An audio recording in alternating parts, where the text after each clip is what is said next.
Okay, Frank, let me ask you. How many provinces in Canada?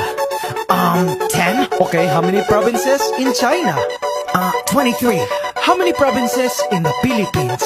I don't know. How many? Believe it or not, 81. Abra, Kalinga, Aurora, Laguna, Maguindanao, Ifugao, Isabela, Aklan and Basilan, Sulu, Biliran, Leyte, Cagayan, Bulacan and Palawan, Batanes, Batangas, Bohol, Guimaras, Agusan del Norte, Agusan del Sur, Capiz, Cavite, Bataan, Masbate, Ilocos Norte, Ilocos Sur, Tadlac, Tawi-Tawi, Cebu, Sarangani, Camarines Norte, Sorsogon, Congus de la Valley, Quezon, Zambales, Camarines Sur and Bukidnon, Zamboanga, Sibugay and Del Sur, Albay, Zamboanga del Norte din, there's Pampanga, Nueva Ecija, Nueva Vizcaya and Camiguin. These are the Philippine provinces. Every Pinoy in the world comes from one of them. Mabuhay! These are the Philippine provinces. There are 7,107 islands. Davao Oriental and Occidental, Davao del Sur, Davao del Norte, Negros Oriental and Occidental, Siquijor Mountain, Southern Leyte, South Cotabato, Catanduanes, Sultan Kudarat, Pangasinan, Misamis Oriental, Iloilo, Nogon Samar and the eastern one, Surigao del Norte and del Sur, Misamis Occidental, Samar, Lanao del Norte and del Sur, Oriental Mindoro and Rizal, Benguet Antique and Marinduque, Dinagat Islands, then Romblon, Quirino Apayao and Cotabato, Occidental Mindoro, La Union.